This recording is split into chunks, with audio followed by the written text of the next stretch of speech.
Muchas gracias, Luciano. Un gusto estar con ustedes. Un saludo también a Martín y a toda la teleaudiencia. Estamos escuchando atentamente las expresiones del analista Moreira. La consulta para usted, por favor, señor Bravo, es, con esta calificación, ¿cómo queda Bolivia a nivel internacional? El señor Moreira nos dice esto parte más tal vez de un aspecto político, pero ¿cómo quedamos a nivel económico, a nivel internacional? Más cuando, por ejemplo, hablamos de las reservas internacionales, que sigue siendo un tema polémico y de mucha atención en el país, y tema hidrocarburos. Escuchaba a alguno de sus colegas que decía el problema en Bolivia es que se acabó la gallina de los huevos de oro.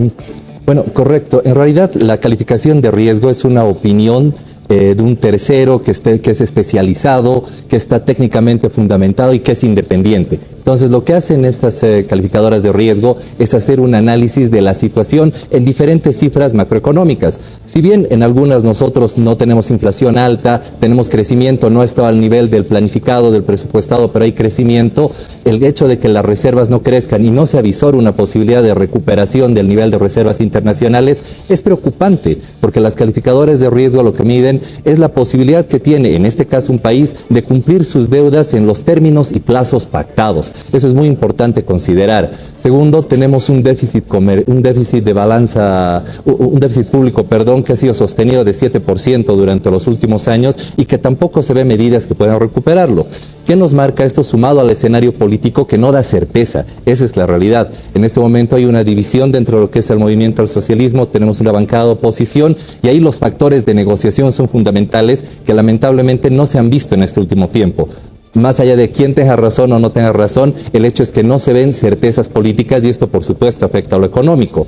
¿Cómo nos afecta a nivel internacional? Que las entidades que puedan prestarnos dinero, prestarnos recursos, nos van a ver con un mayor riesgo y van a pedir una mayor tasa de premio. ¿Qué quiere decir esto? Que las tasas de interés, los costos del financiamiento van a ser mucho más altos y eso nos deja sin movimiento de cintura para adquirir mejores créditos. En el corto plazo no se ve una recuperación de la balanza comercial, que es una fuente de ingresos que tenemos. Todo lo que exportamos menos todo lo que importamos, que hasta el último informe que presentaba el IPSE estábamos deficitarios. No por mucho, pero estábamos deficitarios. Y el otro es la balanza de pagos. ¿Qué quiere decir esto? Que nos entra inversión extranjera directa, que por supuesto, si yo soy inversionista y voy a ir a un país con mayor riesgo, voy a pedir una mayor tasa de retorno. Quiere decir que espero que mis inversiones me rindan más. Y segundo, si voy a ir por la vía del crédito, me van a pedir una mayor tasa de interés. Entonces nos dejan un escenario que no es de los mejores. Estamos con una calificación de CCC+, que dice que es dudosa la posibilidad de pagos en el largo plazo, en el mediano o largo plazo.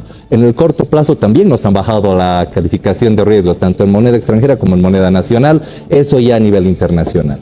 Ahora, ¿es correcto tomar en cuenta el empleo informal como empleo para sumar a reducir la tasa de desempleo? Es un enredo, ¿verdad? Pero eso es lo que se está tomando en cuenta. ¿Es correcto hacer esto? Lo que pasa es que el empleo informal es una fuente de generación de ingresos, pero no es generación de empleo propiamente dicha. Lo que ocurre es que cuando vemos nosotros las cifras que tienen las AFPs, por ejemplo, hablamos de más de 2 millones de bolivianos que están registrados como aportantes, pero aportantes efectivos son mucho menos, debemos estar alrededor del 25-27%. El problema de la informalidad es que no da certezas en el mediano y largo plazo. Muchos de ellos pueden tener buenos negocios, buenos comercios, pero afectados por todo el entorno internacional, porque muchos de ellos trabajan en el sector comercio, sí puede ser malo. Ahora, obviamente, hay otros sectores que son más sólidos, como la agroindustria, el sector de la construcción, el sistema financiero, que genera un equilibrio, pero la visión siempre debería ser de mediano y largo plazo. Si vemos solo el corto plazo, no está bien eso. Entonces yo creo que aquí lo que es importante es hacer una autocrítica, analizarse. Es como cuando a mí me va mal en casa, no tengo los recursos suficientes, tengo que sincerarme conmigo mismo, verme al espejo y ver por dónde tengo que atacar. Primero, generar más ingresos, que es fundamental para evitar contraerme solamente, pero si no es suficiente, las condiciones en el corto plazo no son las adecuadas, tengo que ver de disminuir mi gasto público, mi gasto corriente, las subvenciones probablemente, ver cuáles funcionan, cuáles no. Desde mi punto de vista, gradualmente deberían quitarse todas hacia el mediano o largo plazo, pero es complicado por los temas sociales y políticos, no es algo que sea tan fácil para administrar. Permítame una consulta más para usted, por favor, analista Moreira. ¿Cómo se siente todo este análisis que hacemos, todo lo que está sucediendo? Hidrocarburos, reservas internacionales. ¿Cómo se siente todo esto en el bolsillo de los bolivianos, en el día a día de los bolivianos? Se nos fue por un instante su cámara, ya lo tengo de nuevo. Lo escuchamos, por favor.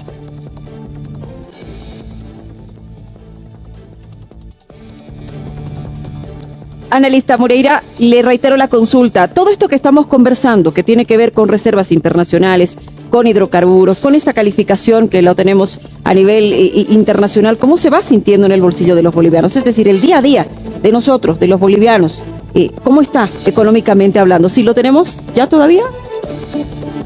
Vuelvo con usted y le traslado la misma pregunta, por favor, analista Bravo. Claro que sí, encantado. Lo que ocurre es que en ciertos segmentos de la sociedad sí se siente un poco más porque hay una inflación en ciertos productos, sobre todo de la canasta básica.